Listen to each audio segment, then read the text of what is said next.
भाई देखें, जब प्रेगनेंसी कंसीव होती है, इसका मतलब ये नहीं है कि जो वीक्स शो कर रहे हैं वही आपकी प्रेगनेंसी की वीक्स भी हों, ठीक है। क्योंकि कंसीविंग जब होती है, जब फर्टिलाइजेशन होती है, उसकी डेट किसी को नहीं मालूम होती है कि फर्टिलाइजेशन कब होती है। जो नॉर्मल प्रोसेस होता है वो ये होता है कि पीरियड्स के बाद 12 डे, यानी फर्स्ट डे से काउंट करेंगे, उसके बाद 12 डे पे एक फॉलिकल मैच्योर होता है, ठीक है। फॉलिकल का साइज़ क्या होता है?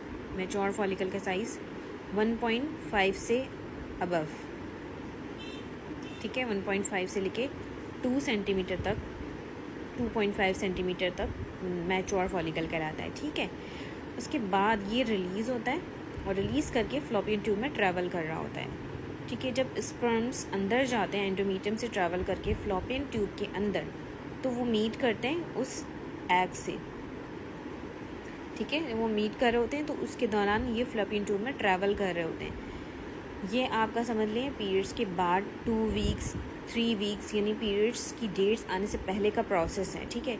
जब डेट मिस हो जाती हैं तो वो उस वक्त ये फ्लोपियन ट्यूब में ही ट्रैवल कर रहा होता है, ठीक है। ये 1 वीक और 2 वीक के जो स्कैन्स मुझे कहा जा रहा है कि 1 वीक का शो करें, तो उस वक्त ये फ्लोपियन ट्यूब के अंदर ट्रैवलिंग हो रही होती है, ठीक है। जब वो यूट्रस में आता है तो वो होता है 1 mm का। अब 1 mm इतना छोटा होता है, माइनर होता है कि वो अल्ट्रासाउंड में बहुत मुश्किल से नज़र आता है। नॉर्मल सी बात है, अगर आप सोचें कि 1 mm की चीज़ कितनी ज़्यादा टाइनी होती है और वो अल्ट्रासाउंड में कितनी मुश्किल से नज़र आएगी, ठीक है। जब वो ट्रैवल करके यूट्रस में पहुंचता है, जब डेट्स ऊपर हो जाती हैं, तो फिर उसके बाद ये एंडोमीट्रियम में आ जाता है और 1 mm का होता है। 1 mm यानी 4 वीक्स, ठीक है। अब 4 वीक्स हम कब से लगा रहे हैं? 4 वीक जब पीरियड्स का फर्स्ट डे था आपका, ठीक है, जब से हमने लगाया तो 4 वीक्स कंसिडर कर रहे हैं, ठीक है। इसका मतलब ये तो नहीं है कि जिस दिन आपको पीरियड्स आए थे उस दिन ही आपका कंसीविंग हुई हो। उस दिन तो लाजमी सी बात है कि कंसीविंग नहीं हुई है, कंसीविंग उसके 2 हफ्ते के बाद हुई है। लेकिन ये जो ट्रैवलिंग कर रहा होता है अंदर, ये सारा वीक्स गैप जो भी आ रहा होता है ना, 2 वीक्स का गैप होता है, वो कंप्लीट हो जाता है पूरा, ठीक है। वो 4 वीक्स की सूरत में ही हमें नज़र आता है। जब पीरियड्स ऊपर हो जाते हैं और 2 वीक्स के बाद हम स्कैन करवाते हैं तो 6 वीक्स शो कर रहा होता है, ठीक है।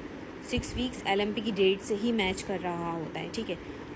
फिर वही बात कहूँगी कि पीरियड्स जिस दिन आते हैं उस दिन कंसीविंग नहीं होती, कंसीविंग उसके नेक्स्ट वीक में होती है, यानी कि आफ्टर 12 डेज़ के बाद, 12 to 16 वीक्स के दरमियान, यानी सेकंड वीक में, ठीक है।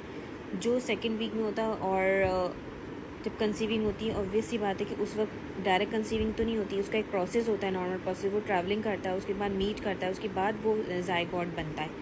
तो जो 6 वीक्स आ रहे हैं, 4 वीक्स आ रहे हैं, ये गैप ख़त्म हो रहा है, ठीक है। अब इसमें अगर किसी पेशेंट के बेबी का गैस्टेशन सैक का गैप आ भी रहा है 1 वीक से लेके 2 वीक गैप, तो आप अंदाज़ा लगा सकते हैं कि ये गैप नॉर्मल होगा, जो भी प्रोसेस मैंने बताया है, ठीक है।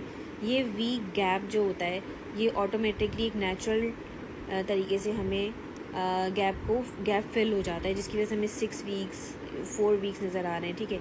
और जब आप पीरियड्स होने के 1 महीने के बाद स्कैन करवाएंगे तो ये 8 वीक्स की प्रेगनेंसी कहलाएगी, ठीक है। वही बात कि 8 वीक्स की प्रेगनेंसी कैसे हो गई? 1 डे से हम काउंट करें 1 वीक्स, तो ये नेचुरली 8 वीक्स गैप फिल्ड हो गया, ठीक है। अगर इसमें 1 to 2 वीक्स का गैप आ रहा है तो नॉर्मल, फर्स्ट ट्राइमेस्टर में 1 वीक का गैप नॉर्मल कंसिडर करते हैं, सेकेंड ट्राइमेस्टर में 2 वीक्स का गैप नॉर्मल कंसिडर करते हैं, ठीक है। और जब थर्ड ट्राइमेस्टर चलता है तो उसमें 3 वीक्स का गैप हम नॉर्मल कंसिडर करते हैं, ठीक है। अगर 3 वीक्स का गैप आ रहा है तो इट्स नॉर्मल।